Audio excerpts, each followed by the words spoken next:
Alright, welcome everyone. Kan, selamat petang. So, saya harap semua sihat Okay.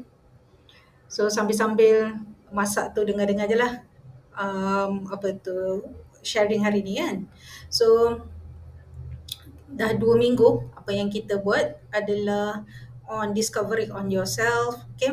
So, kenal diri you sendiri first. 2 minggu lepas kita buat pasal self awareness, which is having conscious kan, kita sedar.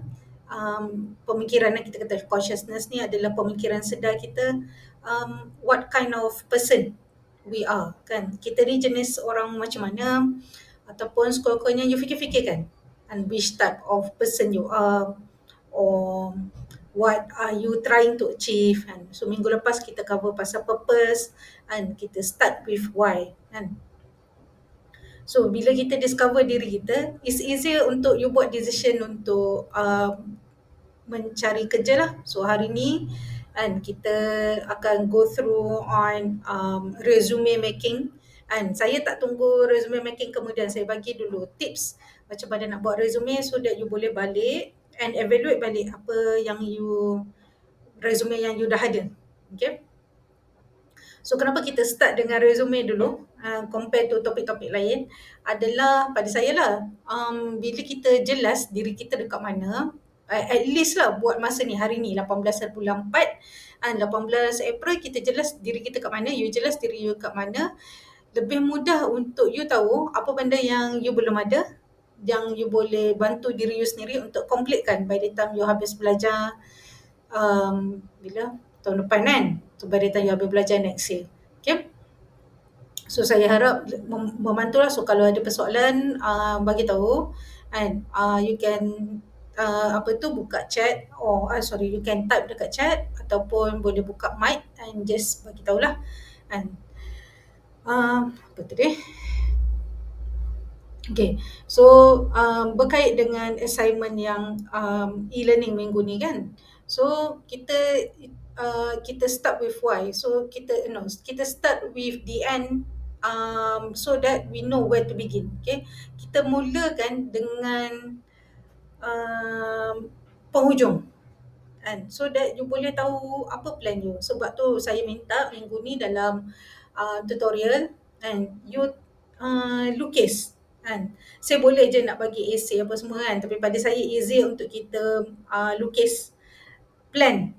You punya plan 10 tahun, kat mana you berada sekarang ni tahun 2022, dan dekat mana you plan untuk berada tahun 2032 kan, 2032. Kat mana you punya plan you. Okay. So you just tak ada salah, tak ada betul, this is your life, and so you table out sendiri, you lukis sendiri. Okay.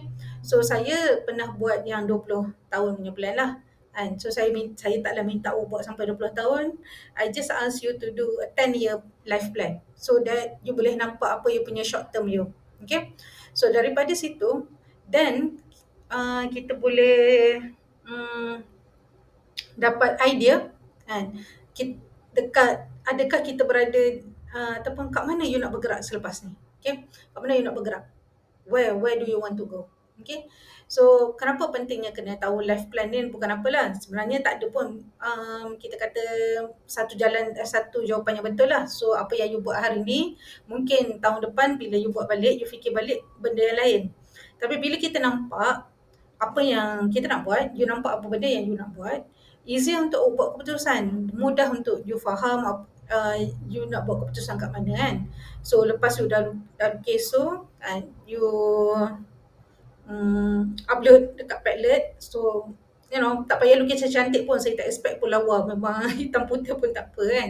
So you tampal plan you tu dekat depan, dekat dinding bilik you ataupun depan meja study you sendiri. Saya pun ada tau plan tu. So saya ada 2 list. Satu adalah saya punya to do list, apa yang saya perlu buat especially untuk publication. And then saya ada another one, apa yang saya plan untuk tahun 2021, tahun 2022, tahun 2023 kan. Sebab tu bila orang datang approach saya, selalunya lah orang biasanya akan approach kan, biasalah kita ada teammate kan. Bila kita kerja, bila you kerja nanti, you akan ada orang yang maksudnya You akan ada kerja yang you perlu selesaikan tahun tu. Tahun sekarang ni, macam sekarang student pada you habis semester ni, habis lah. And semester depan, fikir semester depan kan, jangan fikir lagi, betul tak? And tapi bila kita kerja, macam kami pensyarah, semua plan kerja semua kita kena decide sendiri. Dan bila you dekat tempat kerja, tak ada orang tahu yang akan decide untuk you most of the time. Saya rasa the first 3 years je probably orang akan bagi you arahan. Okay, meaning orang akan guide you lah. Okay, you kena buat apa, hantar bila, okay, kita nak macam mana rupa report ni contohnya. Ataupun kadang-kadang dia bagi task, dia bagi kerja, tugasan, and dia bagi deadline saja. Tu the first 3 years lah. Tapi lepas 3 tahun, saya based on my own experience lah. Some people probably take longer. Mungkin some people will take shorter. Saya pernah a very short one, lepas tak sampai 3 bulan. I think less than 4 months. The last company sebelum saya masuk mengajar dekat dalam universiti, the last company tak sampai 4 bulan, saya diberi team dan saya kena decide team tu nak kerja macam mana. Maksudnya, task apa nak buat, sale apa yang kita nak buat, whatever. Okay. So, sebab tu kita kena ada plan kita sendiri. So, bila saya dekat dalam universiti, saya dah biasa dulu masa kat private kerja macam tu. Bila saya dalam universiti, orang selalu datang approach saya, kita nak buat projek ni, you interested tak nak involve? Kan? Selalunya saya akan dapat lah call macam tu, kadang setahun macam a few times. Okay? Especially daripada kawan-kawan yang saya dah biasa bekerja sekali. So, masa tu sebab dah ada plan, so that easy untuk kita tahu kita boleh accept ke tak job. Kita boleh accept ke tak kerja baru ni kan. So biasanya lah, kalau saya sendiri, saya kata boleh tapi tahun depan. Saya kata tahun ni memang dah penuh. Macam ni kan, bulan ni dah bulan 4, so saya dah tak kira lah bulan April. Saya start daripada bulan Mei, memang sepanjang tahun ni dah penuh. Saya ada 3 projek berjalan serentak. So tahun depan punya planning sebenarnya dah ada dah pun sampai bulan 3 tahun depan. Kan? So kalau ada projek baru lagi, I can fit them in, tapi after mid year lah, maksudnya lepas bulan Jun tahun 2023. So if you have plan, and if you have plan, easy untuk you tahu you nak letak position you dekat mana. Okay, especially bila dalam career guidance lah. Dekat universiti ada orang guide you. Okay, you punya career guidance whatever. Ada orang you boleh consult, ada orang you boleh tanya, can give you advice. Okay. Tapi bila dah start kerja, biasanya tak ada. This is plan yang kita kena buat sendiri. Kan? So, when we are more clear what we have in mind, bila you lebih clear apa yang ada dalam kepala otak you, and when you are clearer what you have in mind, you lebih mudah untuk marketkan diri you sendiri. Kita cerita pasal marketing kan. So, lebih mudah untuk marketkan diri you sendiri. So, awak student entrepreneurship, saya tahu student keusahawanan. So, you tahu pasal 4P kan. So, hari ni kita tak cerita pasal 4P. Kita cerita pasal marketing your own self, yourself, which is personal brand. So personal brand sangat penting, especially bila sekarang you nak jadi pilihan pertama employer. And you kena ingat lah, setiap kerja yang kita mohon, yang you mohon, orang lain pun mohon kerja yang kosong tu. Bukan you seorang je yang mohon. And so saya pernah dapat satu position, saya pernah berada dalam orang yang jadi di bahagian pemilihan. Maksudnya you yang pilih orang untuk interview, untuk interview orang tu. So untuk fresh graduate, ada position yang ada sekali tu kita pernah offer, is a position dengan Maybank, analyst punya position. Gaji memang quite high lah untuk consider zaman tu lah kan, 12 years ago, and consider quite high. So satu hari saya terima 300 application, 300 resume saya terima. So 300 application tu you kena filter, you kena check lah adakah qualification tu okay ke tak. You kena interview, panggil diorang interview, call, and then jumpa diorang in person. So adakah kita jumpa semua 100? Semua 300? Tak. And kita shortlisted daripada resume tu, kita hanya shortlistkan dalam 100 orang macam tu je. Tu memang normal proses lah. So mana-mana organisation pun macam tu. So you bayangkan dalam stack 300, katakanlah stack 300 orang tu, you nak jadi you top 100. And daripada top 100 tu you nak you nak kerja tu. So you nak orang listkan you dalam 100 tu, you adalah orang yang teratas yang jadi pilihan pertama majikan. Okay. So dekat situ pentingnya datang personal branding, kita panggil So macam mana kita nak marketkan diri kita sendiri. Okay. So dalam job search process, so kita pecahkan job search process, proses pencarian kerja ada tiga part. Okay. So the first part or the first stage kita kata adalah prepare, and so the first one daripada prepare tu kita ada job goals dan juga job fit. So apa you punya job goal you sendiri? Kan? So you baliklah fikir-fikirkanlah apa job goal you kan. So goal dalam kerjaya, kita tak cakap pasal saya nak kahwin umur 25, tak. Kita cakap pasal kerjaya. So and then lepas kita kata goal you, and then kita juga nak tengok you punya job fit, which is you macam how do you fit into the company, macam mana you sesuai dengan company tersebut. Okay. So dalam prepare tu, kedua adalah you perlu prepare resume dan juga cover letter.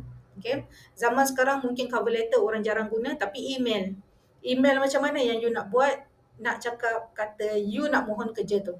Okay. Ketiga adalah you punya online branding. So sekarang ni adalah zaman online, and semua apa yang kita tengok semua online. Kalau saya cari candidate, saya boleh cari through online. Masa saya kerja tahun 2000, saya start recruitment 2009 kita cari candidate. Lepas candidate hantar resume, kita shortlistedkan saya dan juga tim saya. Dalam tim saya ada 4 orang waktu tu. So kami berlima lah. So the 5 of us akan Facebook, masuk nama candidate tu dalam Facebook dan tengok profil macam mana keluar. Tu apa yang kita buat So sekarang ni mungkin employer tak strict sangatlah macam tu kan. Tapi ada still company yang buat online searching Okay. So bila kita search diri kita sendiri, kalau you tak pernah search nama you, so you cubalah search nama you. So you search nama you dekat Google, you tengok keluar profile macam mana. So kalau perlu sanitize profile you kena sanitize lah profile you. Keluar gambar macam mana contohnya kan. Saya ada satu blog, saya start blog tu tahun 2001 rasanya. Saya request daripada company tu tahun, saya rasa 3 tahun 4 tahun lepas baru je lagi kan, sebab saya tak tahu macam mana nak cancelkan blog tak ada pun posting yang very sensitive punya posting, tak ada. Tapi bila baca tu tahulah tahun 2001 tulis blogging consider benda baru. So adalah certain things yang macam kita share macam mana daily punya class life whatever kan.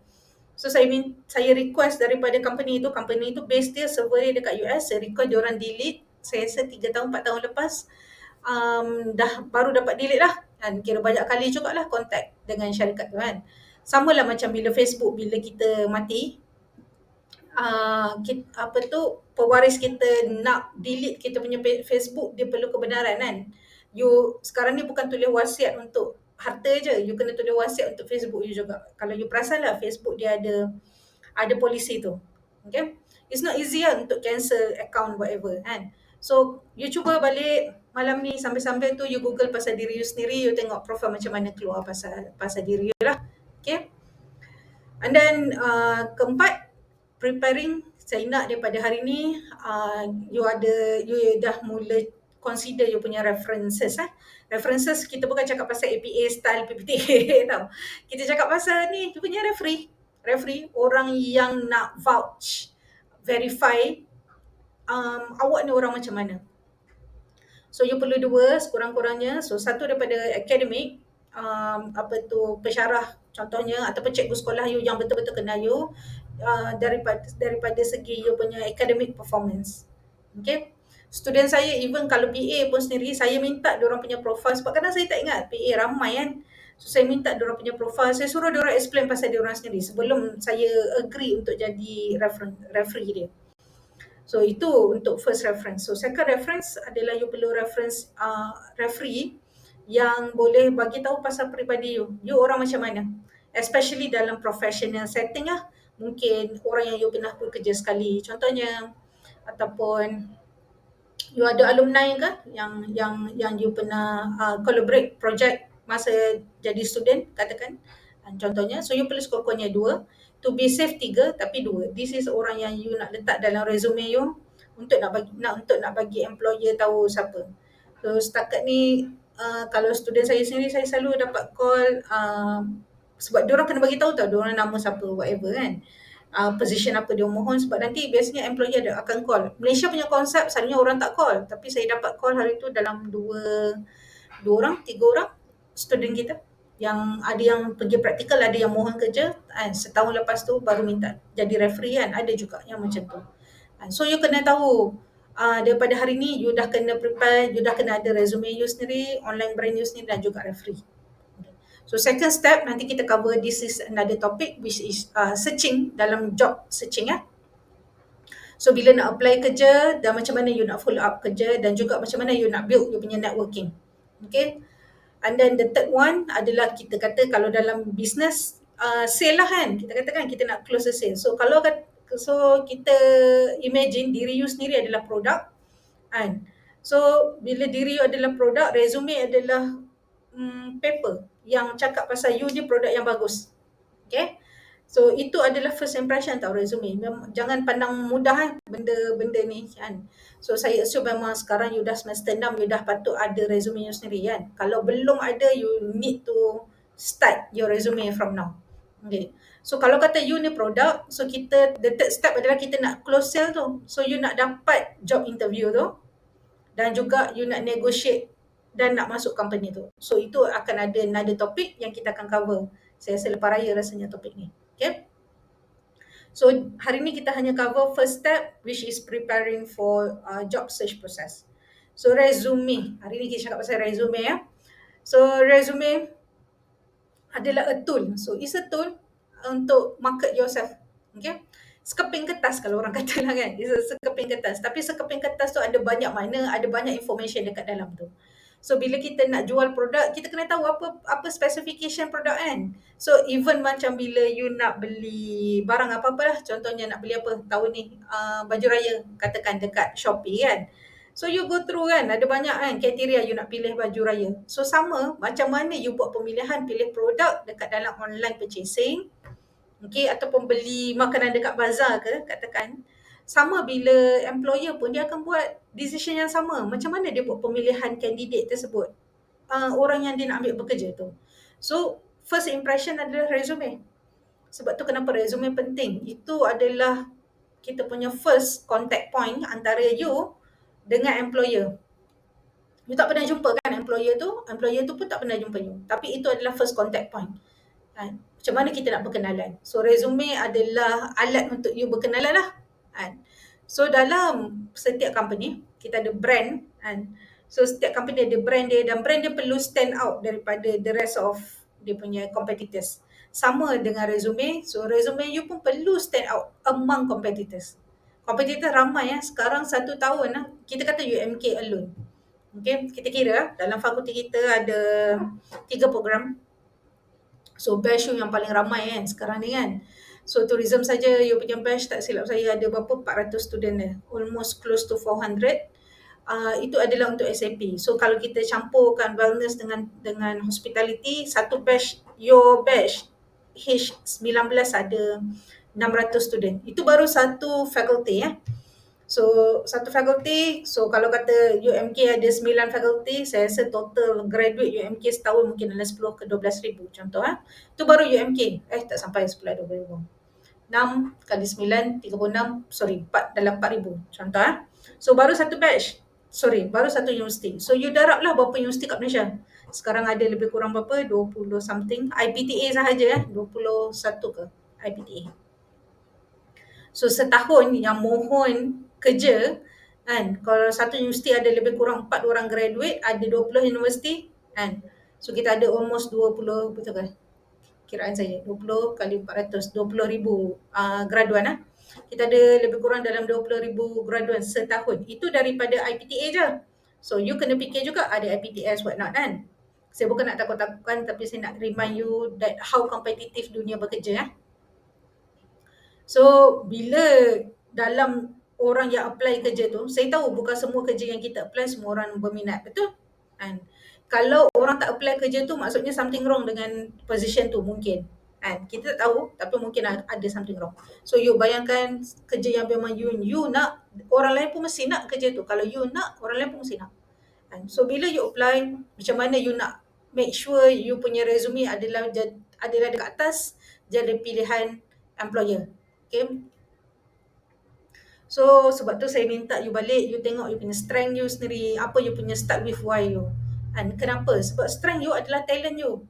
And so kita kata mana-mana company, dia nak cari, apa yang dia nak cari dia nak cari problem solver, orang yang boleh selesaikan masalah company dia. Kita cakap masalah company ni, kita bukan cakap company tu bermasalah. Setiap company dia ada culture dia sendiri ya. Cara dia bekerja, cara dia interact dengan customer dia contohnya. Cara dia deliver service dia, cara dia deliver produk dia. Okay, setiap company ada sendiri the way they do things. Semua syarikat. So dia nak talent employee that can be the solution to their problem, yang boleh jadi orang yang menyampaikan produk dia kepada customer. Dia nak talent macam tu kan. So you balik, you evaluate balik apa you punya strength. Mungkin you tak tahu talent you lagi apa, tapi you mesti tahu strength you kan. So kalau you tak tahu strength you kalau you tak tahu lagi strength you, cuba you tanya mak you, you tanya 10 orang yang baik dengan you, apa you punya talent you, apa you punya strength. Tanyalah kan, diorang kan. Bagi hantar je SMS, ask them kan. Your weaknesses also can be your talent, jangan lupa. And tapi bila kita kata kita early career, so saya refer you sebagai early career, early career lah, sebab you bawah 3 tahun kan pengalaman kerja you kan. So saya refer you sebagai early career. So dalam early career, you gunakan strength you. And strength you tu adalah janji you kepada employer. Tu kita kata kita punya strength kita. Okay. Strength you adalah janji you kepada employer.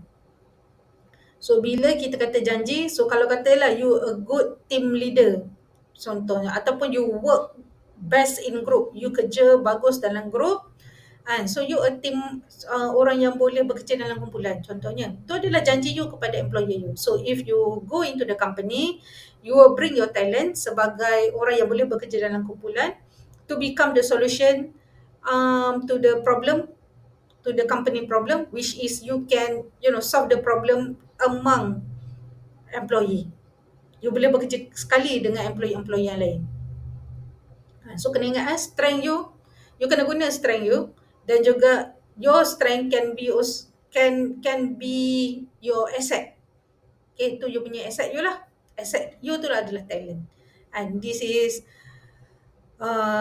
benda yang I hope you reflect it so much. Jangan kata you tak ada strength kan. Saya tak pernah lagi jumpa orang umur 23 tahun kata dia tak tahu strength dia. Tak pernah lagi lah kan dalam record. So kalau you tak tahu, you ask people around you. This is very important. Okay. Why you need to know your strength? Because you nak menang interview tu. You want to win the interview.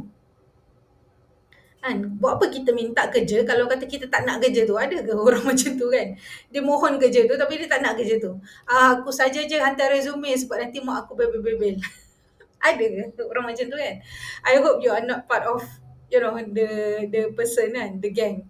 And so you hantar resume you sebab memang you nak kerja tu. Memang you intend to win the interview. Resume hanya baru satu step, first impression untuk you masuk interview. So you are hoping to win the interview. Kan? Belum menang lagi baru hope to win the interview. Okay?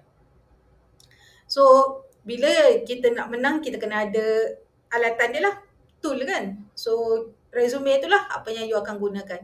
So mungkin you pernah dengar dua terms, which is resume dan juga curriculum vitae. Okay. So apa beza dia? So resume usually dalam 1 ke 2 pages sahaja. Usually very short one, sesuai untuk early career.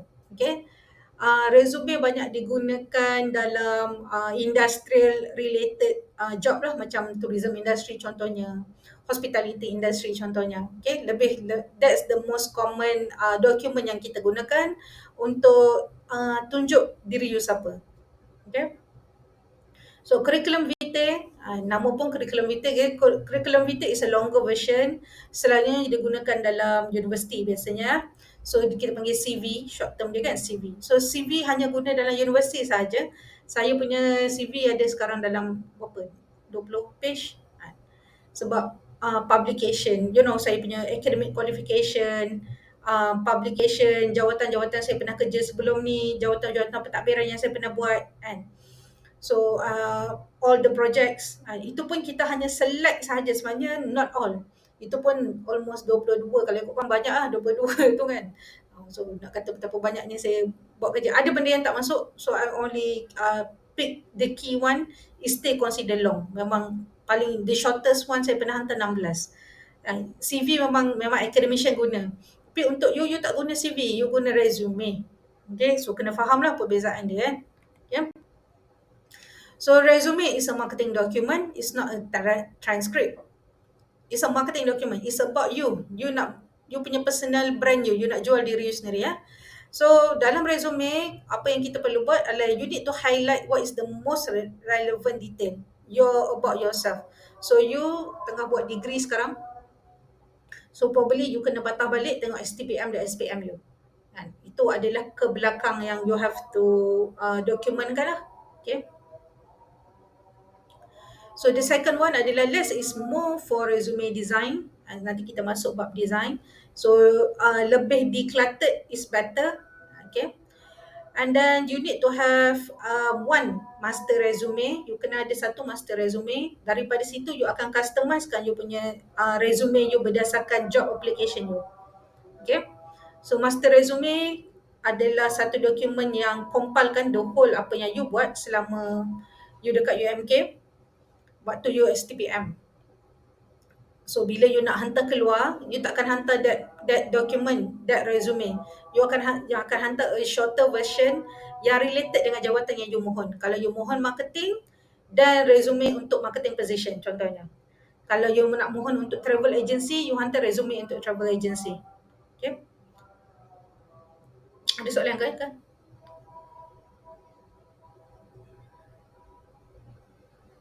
Hmm.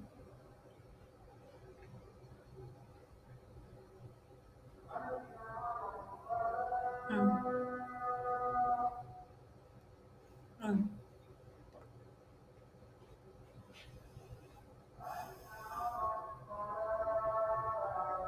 Hmm. Ni jawatan apa you nak mohon contohnya. Sekarang ni kalau kata hilang STPM, hilang SPM, contohlah banjir kan, hilang kan dokumen kan. Dokumen-dokumen STPM dengan SPM you boleh mohon balik tau sebenarnya. You tahu tak benda tu? Oh, boleh mohon balik daripada Kementerian Peperiksaan, bukan, Majlis Peperiksaan Malaysia dia panggil.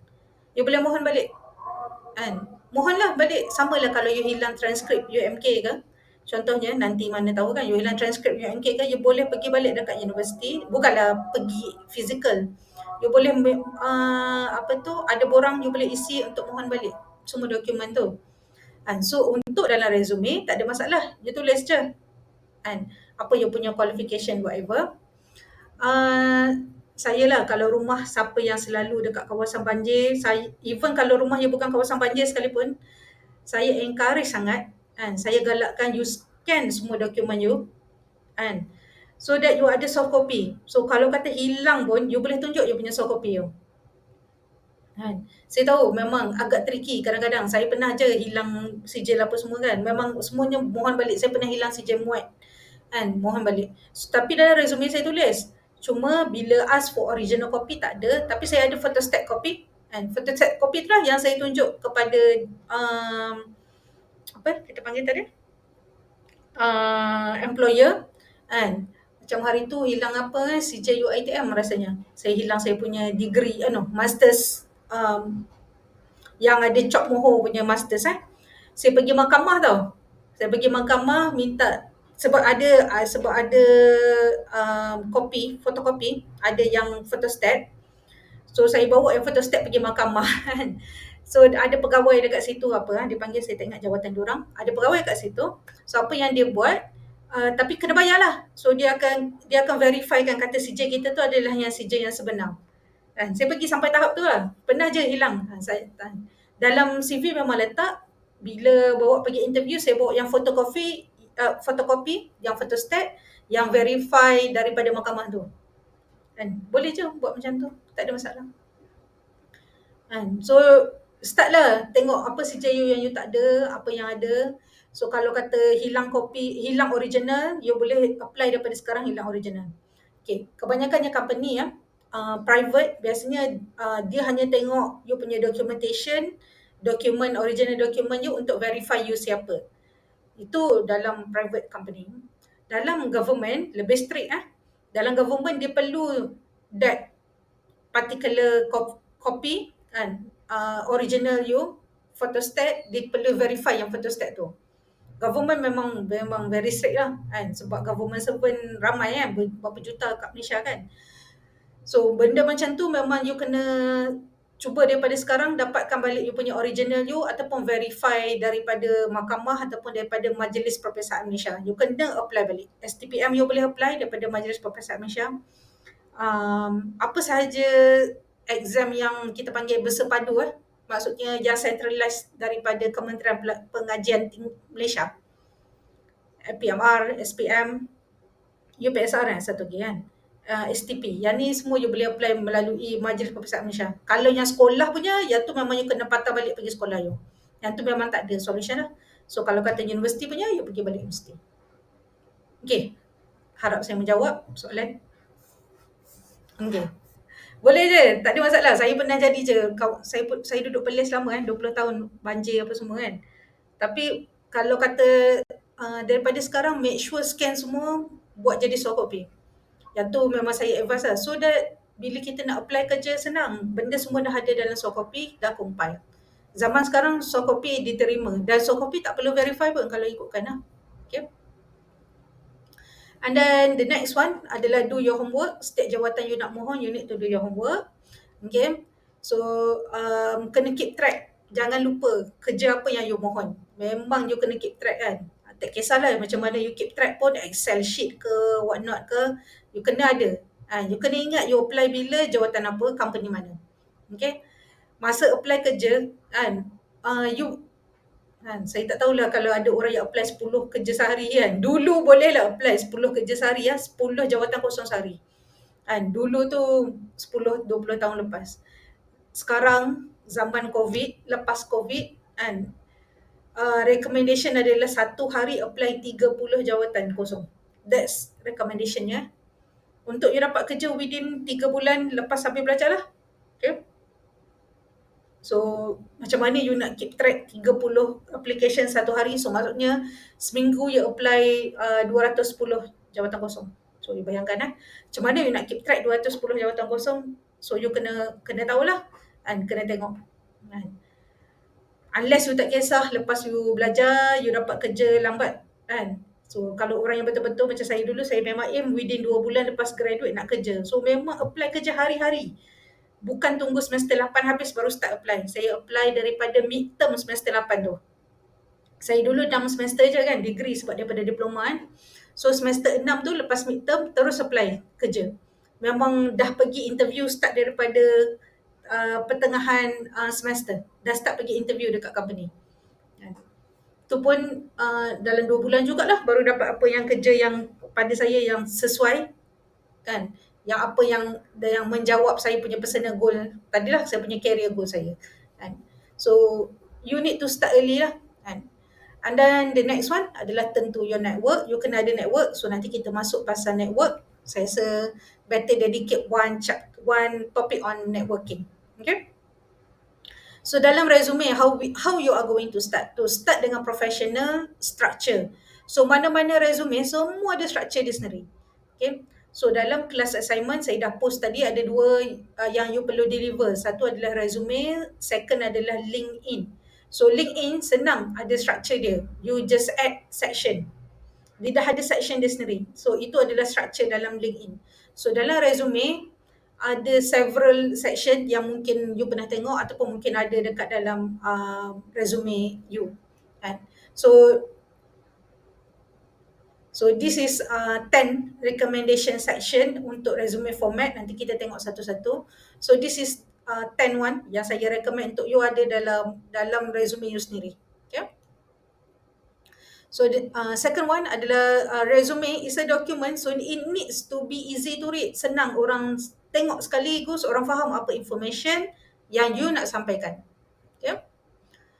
So macam mana kita nak mudah orang faham apa yang kita tulis? So first kali biasanya orang akan tengok format kan. Sekaligus bila orang tengok apa tu sedap tak mata memandang, kita panggil lah. So this sedap mata memandang dalam design mungkin some of you ni pernah buat design kan. So some of the designer punya terms kita panggil white space. Semua tulisan you, information dekat dalam resume you bukan cram je kat dalam tu. Dan ada ruang-ruang dia yang memang bila kita tengok tu nampaklah cantik rupa resume tu.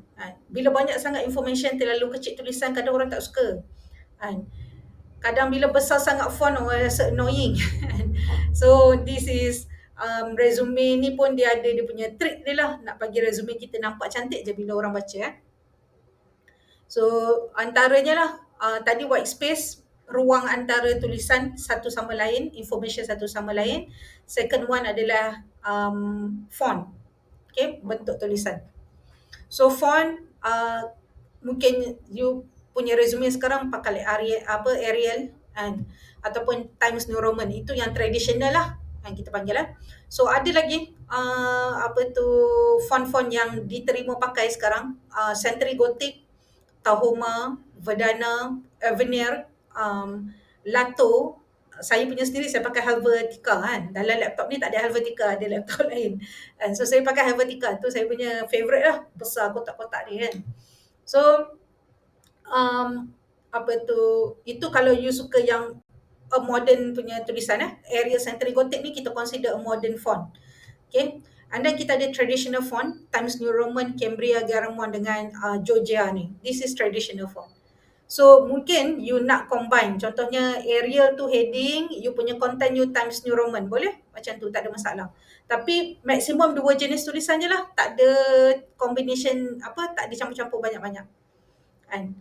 So up to you, tapi this is some of the recommendation lah. Dan sekarang kebanyakannya company lebih open penerimaan tulisan. Okay? Tak nampak kecil. So berapa besar font? So paling besar usually 12, paling kecil adalah 10.5. Yang tu yang paling kecil. So kalau kata 8, kalau you start guna 8, maksudnya information dalam resume you banyak sangat. So berapa panjang resume? Untuk early career selalunya 1 ke 2 page sahaja. Kalau lebih daripada tu, maksudnya banyak sangat information you. Which is not good untuk early career bila banyak sangat information. Kalau you jadi pensyarah tak kisah, lagi banyak, lagi tebal, lagi bagus, itu pensyarah. So itu pensyarah punya konsep. Tapi bila untuk you nak kerja dalam industri, no, the shorter the better, more concise is better. Okay. So dalam resume sama macam you buat PPTA, kena ada heading, kena ada main text kan. So heading kita pakai bold 12 yang saya recommend. You pakai bold 12, font 12, and then you punya main text mungkin 11 ataupun 10.5. Nanti you punya main text lah. Contohnya education. Dalam education tu ada Universiti Malaysia Kelantan, tahun bila you graduate. Sebab bila kita hantar resume, selalunya you belum graduate lagi kan. So you expected graduation you bila? Contohnya Oktober 2023. So you tulis lah dekat-dekat situ expected graduation date is Oktober ataupun September 2023 for example. So tulis lah kat situ. Okay. And then start pakai bullet point. Okay, so make sure consistent. So make sure consistent lah semua content kita. So kalau tulisan heading you semua pakai Arial, and make sure you pakai semua pakai Arial. Okay. So kalau kata you punya you punya teks dekat dalam tu, isi kandungan tu you pakai katakan Cambria, make sure semua pakai Cambria. Okay. So make sure consistent.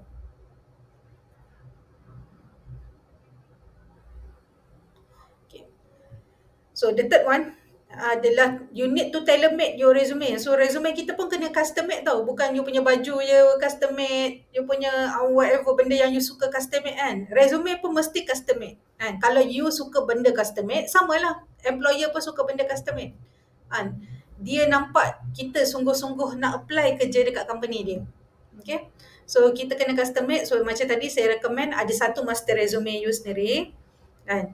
And then you ada custom made punya resume. Saya sendiri ada 3 version resume. Saya punya bidang hospitality, marketing dan juga digital media. Itu bidang saya lah in general lah. So bila saya katakanlah orang minta saya jadi speaker untuk digital media punya talk kan, bagi seminar on digital media. So saya ada resume asing untuk program-program yang related dengan digital media. Saya tunjukkan apa skill yang saya ada ataupun program apa yang saya pernah buat. So kalau kata marketing punya talk kan, ataupun program marketing, ataupun saya perlu jadi examiner untuk student marketing. So saya akan bagi CV yang untuk dalam student marketing. And so kita punya sendiri resume. So at least you need to have 3 different version of resume. Okay, 3 different resume untuk setiap bidang lah. Okay. So bidang apa yang kita nak tailor made, sama ada role kan, kena mengenai dengan role tersebut, which is jawatan tu, ataupun kita punya value kita match company tu punya value, ataupun skill match. Skill mudah bila mana dalam iklan katakan dia perlu orang berpengalaman dalam bidang tourism, ada license apa whatever. So you fitkan perkataan yang dia gunakan dalam iklan tu dalam resume you. So skill match kita panggil. So keempat adalah develop result driven achievement kan. So apa sahaja statement yang kita letak dekat dalam resume kita, you punya resume lah kan. So dia perlu tunjuk kata apa yang you achieve kan. Benda tu jangan kata saya adalah team player. You team player dekat part mana? Kan, contohnya lah. Kan. So kita apa-apalah dokumen ke whatever lah kita buat kan. Pagi tadi pun saya cakap benda yang sama. This is my motto now. Kita show and tell the results. Kan. Kita bagi tahu orang kita bagus. Sebab orang selalunya kan, katakanlah ramai orang kan jadi pilihan. Nanti bila you masuk kerja you tengoklah. Ada orang yang mungkin you tengok dia ni qualification dia probably kurang daripada you tapi dia dapat jawatan tu. Kan? Ataupun dia dapat gaji lebih daripada you. Saya pernah ada satu position, the same position. Saya dibayar sikit, ada orang yang bayar lebih RM1,000 daripada saya. You bayangkan RM1,000 beza banyak Kalau kat KL RM1,000 tu you bayangkan kan. Macam berapa? RM200 boleh bayar sewa rumah, service transportation whatever kan. Tu zaman bodoh kan, tak tahu kata you kena bagi tahu orang you bagus sebab you bagi tahu orang you bagus. Tu sebenarnya this is apa yang saya faham lepas lama kerja dengan banyak company dan juga jumpa bos yang very paranoid punya bos. Semua benda you kena proof, kena tunjuk kat dia dalam bentuk data, dalam bukti. This is apa yang saya dah buat. Kan? This is memang I learn the hard way. Mana ada orang ajar kan? Tak ada. Mak ayah saya bukan kerja private. Mak ayah saya cikgu kerja government kan. Keluar maktab perguruan, masuk terus kerja. Macam tu mak ayah saya. So saya memang tak ada orang dalam family yang ajar benda tu. So I learn it all from my mistake dan improvekan. So macam mana orang nak tahu kita bagus? Kita kena bagi tahu orang kita bagus. So macam mana kita nak bagi tahu orang kita bagus? So you tulis dalam statement you, you make client happy ataupun customer happy. Contohnya, semester lepas ada seorang student hospitality, dia minta saya baca resume dia. Review lah resume dia nak hantar pergi LI. Baru pergi LI ni, bukan minta kerja lagi kan. Saya kata perlu ke saya review kan? Dia kata tak apa, dia perlu pandangan kedua. Okay, that's fine saya kata kan. So saya tanya dia, so dia tulis dalam resume dia jadi Grab driver kan. Sebab banyak kan buat PKP kan kurang banyak yang ramai yang kerja kan. So dia buat Grab. So saya tanya dia berapa skor Grab dia. Dia kata skor Grab dia kan kita boleh bagi star dengan bagi rating kan kita punya Grab experience kan. So dia dapat 4.8. Saya kata so 4.8 is consider a good score. So masukkan dalam resume you. So saya suruh dia tulis dalam resume dia. Saya kata every time you pergi kerja, make sure you bagi tahu orang walaupun you buat Grab tak related dengan bidang hospitality, tapi apa yang kita try to bagi dekat customer yang naik Grab tu adalah kita try to give experience. Kan? So experience dia adalah a very good experience kan. You bagi experience yang bagus. Orang suka you punya servis tu. Dia kata, so senang Grab bagi skor 4.8, so masukkanlah skor tu dekat dalam resume you. Okay. So experience macam tu yang you kena masukkan. Ataupun mungkin you pernah buat projek dekat dalam universiti, you dapat feedback daripada orang kan. Contohnya, so you letaklah, you buat seminar kan, katakan tahun lepas kan.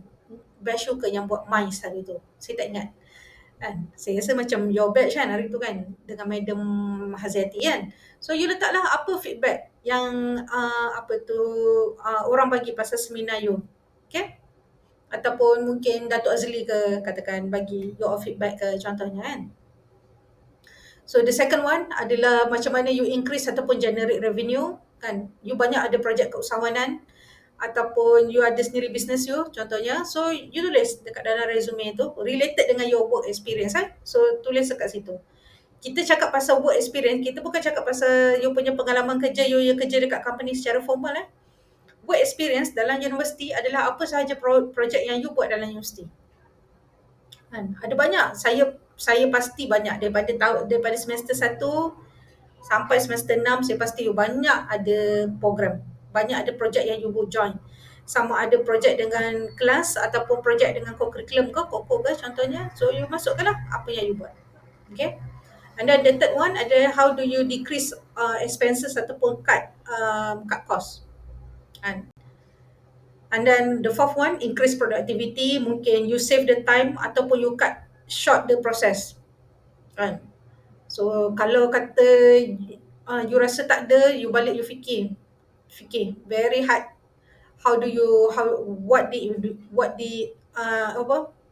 What project have you done?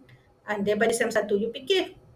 Tak kisahlah ada CJ ke tak ada CJ ke, don't care. Yang penting experience tu kena ada dekat dalam resume you. Okay.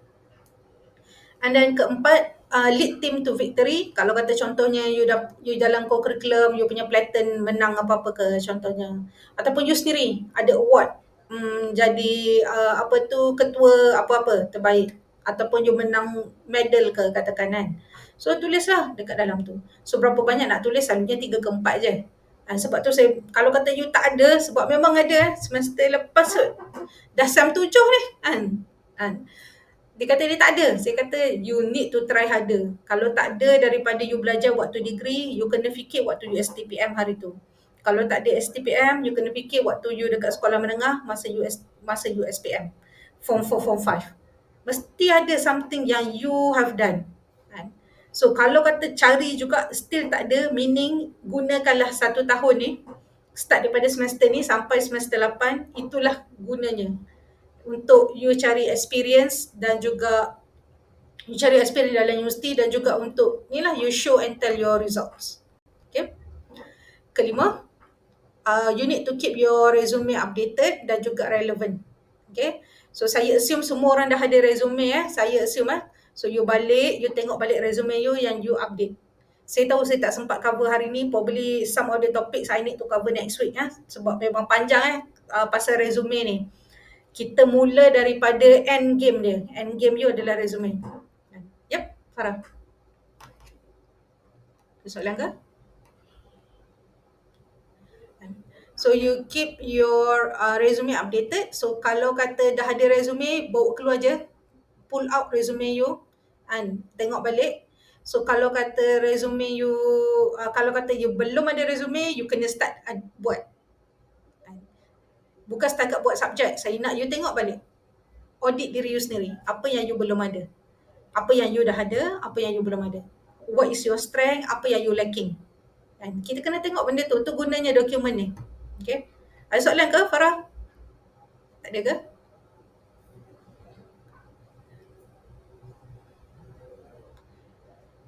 So don't be afraid to visualize yourself kan. So start picturing ideal diri you yang paling ideal, yang you paling suka you nak tengok diri you sendiri. And start to do that. And jangan takut orang gelak kat you. Nobody going to know that. And saya dulu risau juga saya pun pernah umur you kan. So saya pun dulu risau apa yang orang selalu fikir pasal diri saya. Maksudnya bila orang tengok saya, dia nampak apa. Tapi bila saya fikirkan benda apa yang kita fikir tu hanya benda yang sebenarnya dalam minda kita. Probably ada benda yang betul. Ada. Saya memang terkenal garang, whatever, what not. Tapi benda yang bagus, why not we take that part, dan benda tu yang menyebabkan kita akan work hard untuk jadi orang yang kita betul-betul kita kata kita nak bagus macam tu. Saya pun dulu ada a few people yang macam senior saya yang bila kerja saya fikir saya nak jadi macam diorang. Saya pun dulu ada. Now saya dah tak perlu ada idola lah kita katakan. Dulu saya perlu ada kan. Apa tu sekarang dah tak perlu because now I already know what I want, and probably orang yang saya picture tu pun orang tu pun tak ada lagi. Tak wujud pun lagi. Kan macam bila berapa tahun lepas 3 tahun lepas Prof Hairil panggil cakap pasal career. Dia kata saya nak you picture diri you, bukan picture diri you, saya nak you start work towards jadi Profesor Madya. Saya gelak tau. Kan memanglah orang nampak saya rude sebab gelak kan. Dia adalah profesor, bayangkan kan, dia panggil saya orang yang belum ada PhD, dia cakap kat saya, Alia saya nak you start dokumenkan dan juga cari kriteria-kriteria apa yang you boleh menyebabkan you boleh mohon untuk Profesor Madya. Saya kan masa tu saya kata saya kata Prof yang betul nak suruh saya apply jadi PM kan. Yalah. Saya belum ada PhD Orang kata this is step by step. You need to have PhD baru you fikir pasal Profesor Madya kan. Prof Hairil cakap dengan saya sebelum berapa tahun lepas, 3 tahun, 20 tahun 2020. Saya ingat lagi dia panggil saya dalam bulan sebelum betul-betul sebelum PKP. Kan? Bulan 3 kan, maksudnya kita start PKP maksudnya seminggu sebelum tu. Saya ingat dia panggil kan, saya masa tu kan Prof yang betul. Kan? Tapi saya kata dengan dia, saya punya work ethic selama ni, apa yang saya kerja selama ni semua macam Prof Madya, cuma saya tak pernah letakkan dalam dokumen. Kan? Tapi bila dia cakap, maksudnya dia seriously consider untuk jawatan tu, kan? Dan saya start to dokumentkan adakah saya cukup ke tak kriteria untuk mohon sebagai Profesor Madya selepas habis PhD contohnya kan. So of course lah kan, saya pun terkejut kat tu yang saya kata saya dokumentkan berapa tahun saya rasa 2 tahun jugalah. Dan saya baru siap betul-betul last year kot, yang very betul-betul need lah macam mana saya buat, apa yang belum cukup, benda apa yang kena tengok, benda apa yang belum ada. So it took me almost 2 years You bayangkanlah benda dalam education banyak kita orang ada lebih kurang 9 komponen you kena fulfill untuk naik pangkat. Kan? Tapi bila you minta kerja sebagai early career, you tak complicated macam tu. You tengok apa komponen dalam resume, you perlu isikan komponen tu. Kan? Tapi you imagine lah, by the time you habis belajar, maybe saya pun dulu zaman student, budak nakal kat kelas, saya pun sama, saya suka mengusik pensyarah saya. Memang saya terkenal dekat dalam kelas, suka menyampuk kan. So, kan. Tapi bila bekerja, kan, saya tak boleh buat macam tu kan, sebab bila banyak sangat buat joke, student kata dia ni main-main kan. So, saya tak boleh jadi orang macam tu. So, what kind of person that I want to be. Saya pun fikir, saya nak jadi academician macam mana, saya nak jadi pekerja macam mana, ataupun saya nak jadi ketua macam mana. Okay, so you start imagine yourself dalam version yang tu. Kan, kalau you idolize orang, you suka orang tu cara dia bekerja, you start imagine yourself macam tu. Kan, ambil orang tu punya work ethics, bawa dekat diri you. Jangan takut kawan-kawan you gelak. You bukan kerja dengan kawan you. Kawan you bukan bos you, kawan you bukan bayar gaji you, kawan you bukan partner you. Unless you decide to be partner with your friend lah. Kan? So, jangan risau, jangan takut apa orang cakap. Okay? So, start doing that.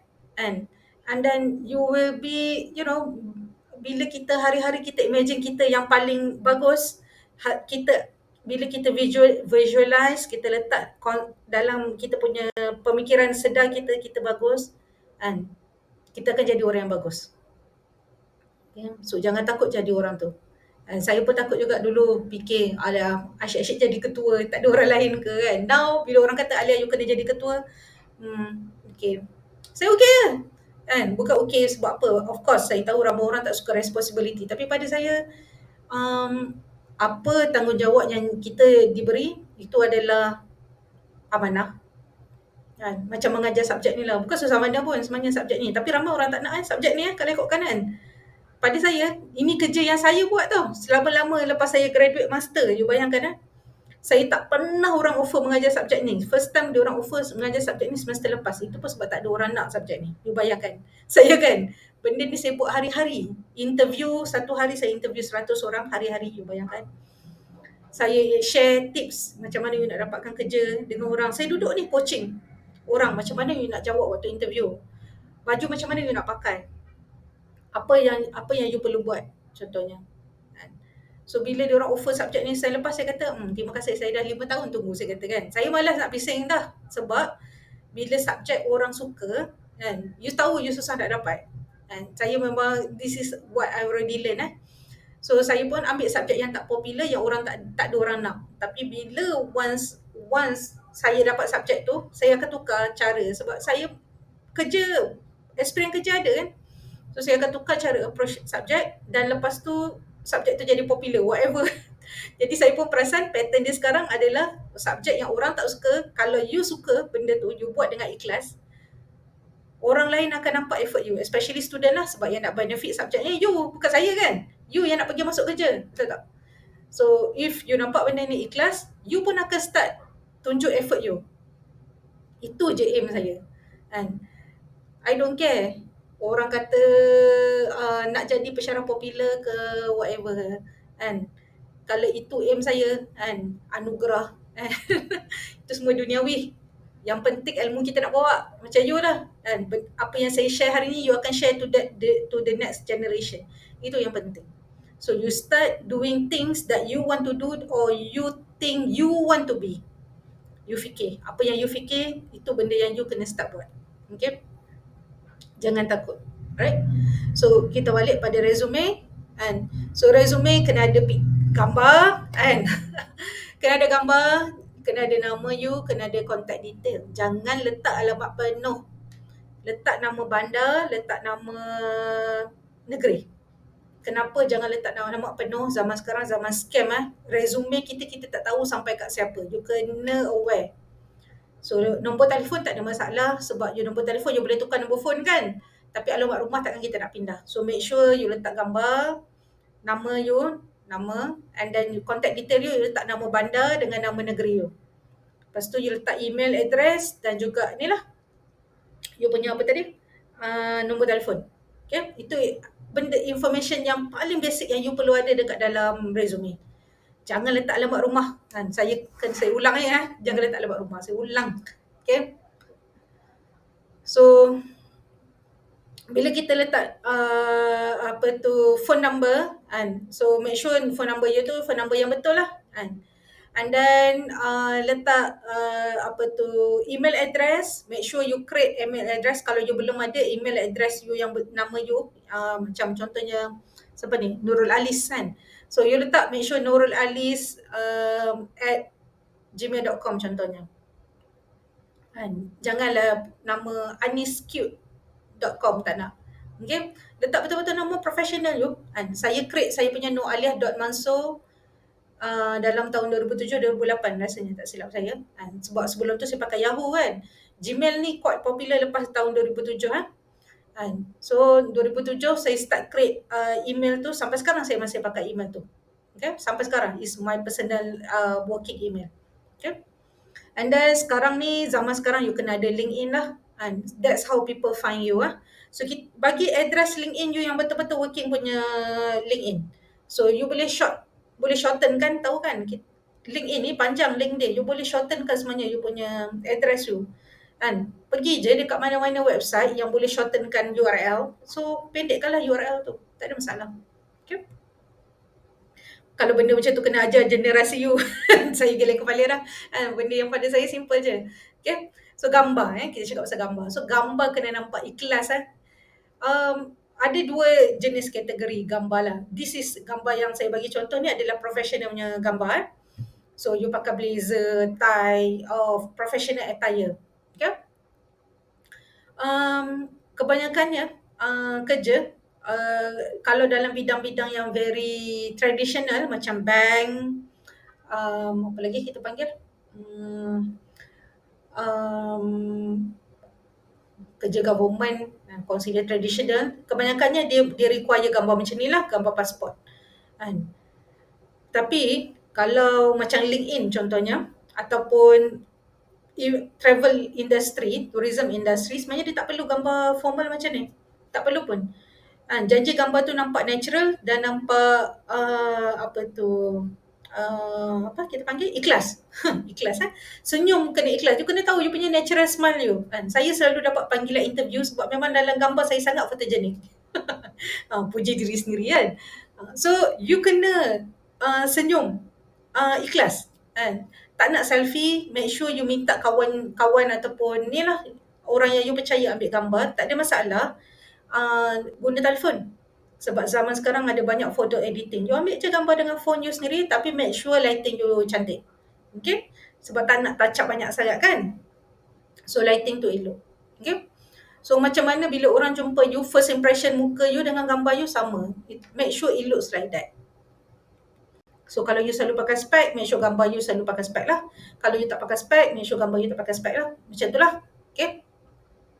So professional email, saya emphasize sekali lagi, it needs to be professional sebab kebanyakannya kita reject, orang, ada setengah company reject you berdasarkan you punya professional email. Email address you not professionally sound. Okay? And then kita ada summary. And so this is kerja yang saya harap you boleh balik weekend ni. Fikir-fikirkan apa 3 perkataan, dan dalam ni saya suruh buat 10, tapi kalau you tak dapat 10, you buat 3. Apa 3 perkataan describe pasal diri you sendiri. So you pergilah interview, buat simple-simple survey antara family member you, antara kawan-kawan yang you sangat percaya. And so ask them to describe you, 10 words. And so daripada situ, how do you summarize you punya statement. Kan? Sebab you kena tahu strength you sendiri apa. Okay? And then kita ada the third section adalah achievement, which is completed event. So you mungkin tak ada achievement kan, tapi you ada completed event. You mesti akan ada banyak event. Tak semestinya event bawah program. Apa-apa je. Kan?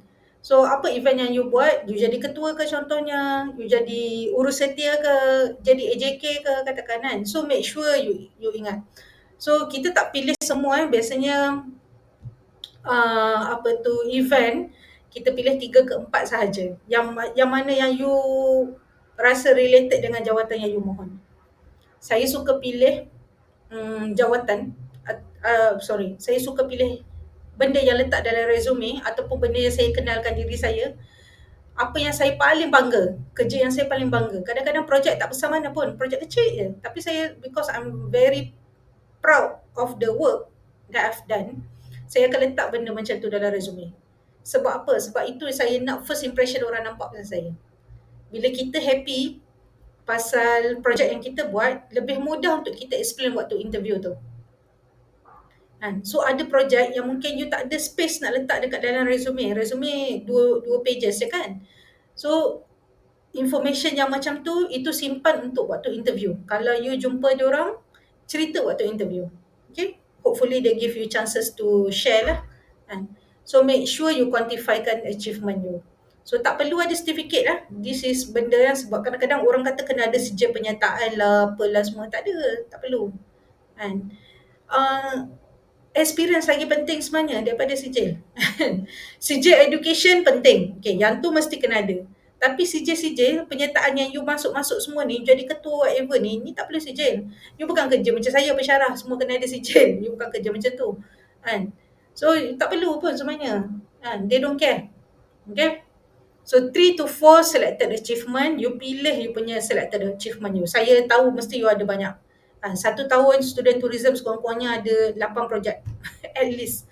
Kalau tak ada pun mungkin you ada 4. So ceritalah mana projek yang you paling bangga. Okay. Elemen keempat dalam resume you perlu ada professional skill. Okay, so list lah you punya professional skill you, 5 paling maksimum. So just list sahaja. Katakan zaman sekarang you bagus apa, copywriting contohnya. Zaman sekarang ni copywriting consider basic skill lah. So katakan you bagus copywriting, so you letak copywriting. So you letak you pandai guna apa? Advanced Microsoft Words, PowerPoint, Excel, katakan whatever. So masukkan. Jangan guna star rating. Saya tahu dalam Canva suka bagi star rating. No, no. Tak ada.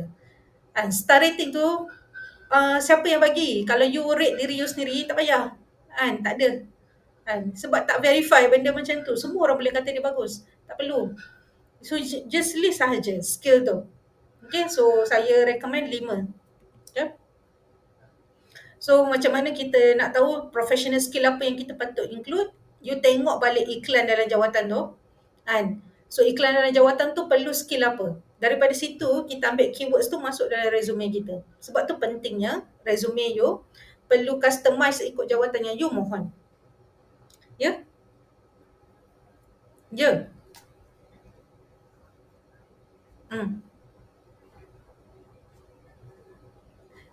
Saya kalau saya lah personally kan, saya recommend buang je semua. Percentage ke, star ke, apa-apa dah. Coin-coin ke whatever kan. Tak perlu. Benda macam tu. Bila kita letak dalam professional skill kita, maksudnya memang benda tu kita tahu kita bagus. Tak kisahlah level apa pun. So kalau kata you tak confident skill tu, jangan letak dalam resume. Sebab bila kita masuk kerja, orang akan expect kita boleh buat benda tu. Faham? Kan? So make sure you're confident kan. Zaman sekarang ni Word, PowerPoint consider common. Kalau you still tak tahu guna Word dengan PowerPoint kan, belajarlah setahun ni. Word dengan PowerPoint this is common lah sebenarnya. Dan tak salah pun tulis dalam resume. Apa lagi ya? Computer skills, saya rasa generasi you benda tu common kot. Apa tu? Computer skills, public speaking, apa lagi kita panggil, persuasive, apa hari tu dia letak, saya pun tak ingat, some of the student letak kan. Even ada student yang letak dia bagus, hobi dia ada, apa dia punya hobi hari tu, programming kot tak silap, something like that. So dia letak dekat dalam skill, walaupun dia tahu dalam hospitality sebenarnya tak perlu pun skill tu, tapi dia letak sebab that's apa skill yang dia paling bangga. So kalau kita confident kita boleh buat kerja tu, letak. Sebab tu tak perlu ada star rating. Kalau kita letak dalam resume kita, maksudnya kita boleh buat benda tu. Okay. Right. So professional experience, apa yang you perlu letak adalah you punya 2 ke 3 latest experience you. So fikirlah kerja-kerja part time yang awak pernah buat dalam 2-3 tahun kebelakangan ni. Kalau tak pun sampai masa STPM hari tu ke. Ada seorang student yang lepas maksudnya yang tengah LI sekarang ni lah, student hospitality, dia mengajar part time ukulele kan. Dia mengajar ukulele, dia letak dia punya experience dia ukulele, dia memang suka ukulele, dia memang nak jadi cikgu ukulele lepas habis degree kan. So dia letak apa yang saya suka pasal dia punya profile dia, bila dia letak pasal ukulele tu, dia explain dia punya experience dia mengajar student, dia buat scheduling untuk kelas kan, you kena arrange kan waktu orang datang praktis apa semua kan. So skill macam tu bila kita letak dalam resume kita, orang nampak oh dia ni bagus susun jadual, orang yang organize kan. Tu yang apa yang sebenarnya employer nak tengok. Sebab tu jangan takut bila kata letak kerja yang pada you tak related dengan bidang tourism, tapi sebenarnya skill yang you letak. Sebab tu jangan letak jawatan je, you kena letak apa tugas yang you buat dalam jawatan tu. Mungkin you explain dalam 2 baris. Maksudnya bullet point pertama apa kerja yang you buat, bullet point kedua kerja apa yang you buat.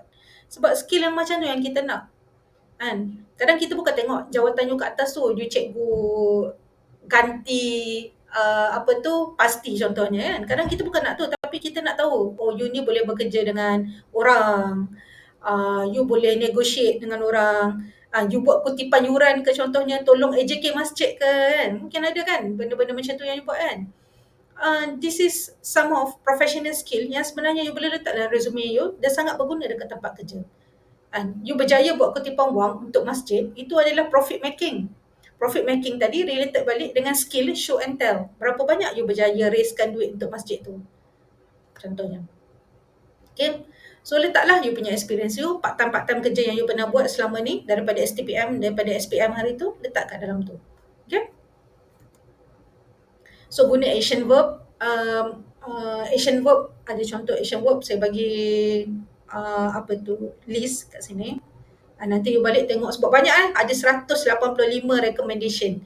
Tapi mungkin you tak guna semua mungkin you gunalah apa yang selalu yang you guna. So action verb contohnya create something create apa-apa. Or raise awareness about what contohnya. So tu adalah raise tu adalah action verb. So bila kita nak buat ayat, kita tengok action verb apa, task apa yang you buat, result apa yang you dapat. Itu adalah ideally lah apa yang kita mention saya bagi contoh dalam resume saya sendiri spearheaded tu adalah ketua, spearheaded a team of four for a marketing campaign program, and that berjaya achieve berapa thousand masa tu 17,000 in less than 3 months contohnya. Okay. So action verb dia adalah spearheaded, which is maksudnya you ketua lah, led kan. Saya selalu jadi ketua, start daripada habis master tu tak ada dah jadi pengikut, tak ada masa jadi pengikut kan. So led team of 5, so orang tahu you bekerja dalam kumpulan, task you apa masa saya tu marketing campaign, and then result dia apa, berjaya berjaya lock sale dan 17,000 waktu tu. So mungkin you tak ada dalam bentuk number, tapi mungkin you ada dalam bentuk result. Contohnya you berjaya buat webinar, berapa orang datang webinar you, berapa orang participate, siapa yang you panggil. So you try to recall balik apa projek yang you buat. Saya tahu budak tourism, student tourism banyak projek. Saya hospitality pun busy, saya boleh bayangkan life you as tourism student. Probably 4 kali ganda daripada apa yang saya buat. Okay. And then kita ada extracurricular activity. Okay, extracurricular activity. So you masukkanlah you punya curriculum activity you kan. Zaman sekarang saya tahu student sekarang wajib kan ada curriculum activity kan. Satu sukan, satu badan beruniform. So kalau kata you ada lebih daripada 2, you mana yang you paling suka? Ataupun mana yang you paling yang paling minat kan? Apa yang paling minat? Macam saya dulu kat sekolah ada banyak, ada 5 kot. Saya selalunya memang akan tulis bola tampar, cadet polis. Yang tu saya selalu tulis. Sebab dalam cadet dia ajar you jadi disiplin dalam bola tampar dia tunjuk saya nampak saya boleh bekerja secara berkumpulan. That's how select semua benda yang kita select tu semua ada purpose. Bukan sesaja kita buat So semua benda curriculum activity tu you fikir you nak orang nampak you macam mana. Kalau orang nampak you ni orang yang boleh bekerja dalam berkumpulan, you pilih aktiviti yang menampak you bekerja dalam kumpulan. Kalau you nak orang nampak you orang yang boleh bawa orang lain, boleh bekerja, boleh bawa orang lain sebagai ketua, you pilihlah kerja yang jawatan yang you pernah buat dekat universiti, aktiviti yang you pernah buat dekat universiti yang nampak you boleh bawa orang lain bersama-sama dengan you. Okay. Curriculum activity saya tak tahu betapa serius employer tengok sekarang, tapi saya sendiri bila pilih pensyarah saya selalu jadi panel pilih pensyarahan. So saya pilih pensyarah, saya akan tengok apa curriculum activity dia sebab saya nak orang yang boleh bekerja dalam kumpulan. Kan saya cakap minggu lepas orang yang pandai-pandai ni kebanyakannya tak boleh bekerja sekali. Itu masalah dia. So saya selalunya memang akan pilih orang yang curriculum activity dia boleh kerja dengan orang lain. My best person yang saya pernah pilih dia budak macam sekarang kat sini panggil apa, co-sukses Kalau dekat universiti dia orang panggil palapis kan. So itu adalah antara yang memang saya paling suka kerja dengan dia kan, sebab orang yang faham macam mana bekerja perkumpulan. Dia memang faham, dia tahu kalau susah kita tak boleh tinggal projek, kita kena buat projek ni sampai habis. And that is my best kind of person Okay. And education kan, so masukkan UMK, so you belum grad, so you letak dalam resume you bila you expected untuk graduate. Kalau you tak tahu bulan tak apa, letak tahun 2023 contohnya. And then letakkan you punya STPM ataupun kalau you ada sijil, you boleh letak kat situ you punya professional sijil lah. Mungkin you ada sendiri you punya sijil tour guiding punya sijil ke katakan so you boleh letak dekat dalam tu, tak ada masalah. Especially kalau you apply untuk jawatan-jawatan dalam industri tourism. Okay. So okay, bila kita kata pasal education, selalunya orang tempting nak letak CGPA So saya tak recommend you letak semuanya CGPA you, unless CGPA you memang first class degree lah 3.75 ke atas So kalau you nak letak, you letak. Kan. Tapi kalau you punya CGPA you bawah daripada 3, saya tak encourage you letak. Sebenarnya tak perlu pun letak. Kan. Saya tak ada. Daripada dulu sampai sekarang saya tak pernah letak saya punya CGPA. Unless company tu memang specifically minta. Macam government dia memang minta sebab minimum nak masuk universiti kena achieve 3.0 ke atas. Itu memang minimum requirement. So bila saya tahu universiti minta, saya letak lah. Tapi kalau tempat lain you kerja, tak perlu pun sebenarnya you letak CGPA you. Kalau dia nak tahu CGPA you berapa, kat situlah datang you punya transcript you untuk dia semak. Ataupun dia boleh call sendiri, tanya you apa you punya CGPA. Saya pernah ada company macam tu. So tak perlu sebenarnya, letak nama universiti, letak tahun graduate cukup. Tak perlu letak CGPA. Okay? Dan kita ada additional info inilah bila you available. So kalau nanti SEM 7 you buat untuk pergi LI kan. So you start available start daripada habis semester lah. And then tapi ni kita kata information bila you pergi, you nak masuk kerja lepas habis semester 8. Okay? Kira maksudnya bila you start apply kerja lah. Tengah-tengah LI tu jangan nganga je, make sure apply kerja. And then are you willing to travel? Sebab ada setengah kerja especially dalam bidang tourism perlukan you travel lah. So are you willing to travel? Are you willing to relocate? Pindah daripada negeri lain, daripada negeri you ke negeri lain contohnya. Do you have your own transport? Do you have your own driving license? Ni soalan dia senang je. Yes. No. Tu je. And then reference dia yang you kena jawab lah. And so saya galakkan untuk reference, you hanya letak nama siapa yang you nak letak sebagai reference you tu, and then you letak email dia, jangan bagi nombor telefon. Sebab kalau letak ada 100 orang, katakanlah dalam kelas ni semua letak nama saya, employer 100 orang telefon, tak ingat saya.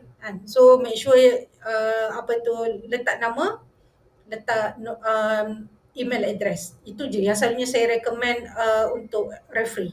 Okay. So this is some of the technical base tadi kan dalam professional skill kan. This is some of the technical base yang saya encourage kalau you belum pandai lagi guna, dan kalau you belum pandai lagi guna, belajarlah guna. Kan web based Google Docs editor contohnya kan, kita sekarang ada Google Docs, apa lagi, Google lupa dah apa dia panggil untuk PowerPoint punya kan. So semua Google punya dokumen semua ada dalam bentuk Google Docs editor. So kalau you belum pandai lagi guna yang web based version, make sure you belajar guna web based version. Okay. You bukan graduate 10 tahun lepas you baru nak graduate ni tahun 2023. You bayangkan banyak skill, especially skill digital sekarang adalah keperluan. Okay. And then video conferencing software, so macam ni Google Meet kan. So at least you tahu macam mana nak create Google Meet dengan nak troubleshoot Google Meet. You kena belajar. And then project management software, kelas saya hari tu saya start guna Asana. Tapi ada banyak lagi sebenarnya project management software. Kalau you tak tahu guna, belajar-belajarlah guna. Okay. And then graphic design software selain daripada Canva, belajarlah explore apa lagi yang ada. Bukan Canva je. Ada banyak lagi. Kalau yang tak pernah guna Canva, belajar guna Canva. Siapa yang dah pandai guna Canva, you start belajar guna yang lain. Okay, guna selain pada Canva. So that by the time you graduate, you tahu ada lagi another tool, tahu another software. Okay, and then copywriting. Okay, copywriting sekarang diperlukan, bukan sahaja nak tulis resume, semua nak tulis pasal diri kita sendiri, nak tulis pasal company. Website FHPK kalau you tengok website, kalau you pernah tengok website FHPK, website FHPK sebenarnya datang dalam bahasa Melayu datang dalam bahasa Inggeris. Masa kita set up dalam bahasa Inggeris So lepas kita dah set up dalam bahasa Inggeris, kita nak translate ke bahasa Melayu kita tak pakai Google Translate tau, saya yang translate. Orang tak adalah tulis bawah tu Alif Mansur tapi saya yang translate dalam version bahasa Melayu dia. Saya translate benda tu secara profesional. So this is skill. Saya dah tahu saya bagus bahasa Inggeris. So saya belajar untuk jadi bagus bahasa Melayu. Kalau ikutkan buat apa saya nak translate tapi saya belajar. Because pada saya, you perlu tahu dua-dua bahasa. You tak boleh tahu bahasa Inggeris je, you kena tahu bahasa Melayu. Dan saya punya thought process, cara saya fikir sekarang banyak dalam bahasa Inggeris. Tapi kadang-kadang bila nak sampaikan kepada general audience, macam ni lah umum, public, you student kan. Tapi bila kita kata public lah, saya cakap dengan jiran sebelah rumah contohnya. Takkan saya nak guna bahasa universiti. Kan? Saya tak boleh guna bahasa tu. Kan? Terkebir-kebir lah kakak-kakak tu kan. So saya kena guna bahasa pasar yang orang faham kan. So saya belajar cakap Kelantan sikit-sikit kan. Dan juga macam mana nak sampaikan dengan bahasa yang lebih mudah untuk orang faham. So copywriting adalah benda yang kita buat penulisan. And so copywriting, kalau you dah pandai copywriting dalam bahasa Inggeris, belajar copywriting dalam bahasa Melayu. Kalau you pandai dalam bahasa Melayu, tulis bahasa Inggeris. Ataupun bahasa yang you intend untuk kerja. Mandarin ke contohnya kan. Tamil ke katakan. So Cantonese ke contoh. So kalau kata you ada intention nak bekerja dalam bidang-bidang yang memerlukan bahasa ketiga, keempat, kelima, belajarlah kan. Belajar pada tahun ni. Tak ada masalah. You ada setahun lagi nak habis universiti. Right? Okay. So yang ni saya tak payah emphasize aku kan. Spell check ni kan. Kan. So, kalau salah titik, salah koma memang masalah. Okay. Alright. See you.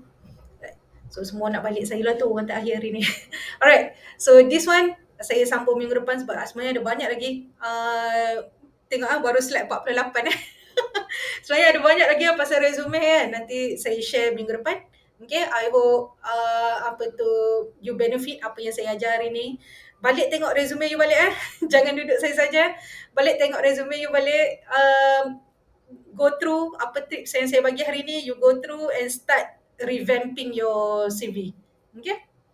Alright. So, I see you. So, setakat ni je hari ni. So, kalau belum sign attendance, make sure you type your name. Okay? Itu je hari ni. Kita tutup dengan Alas. Thank you.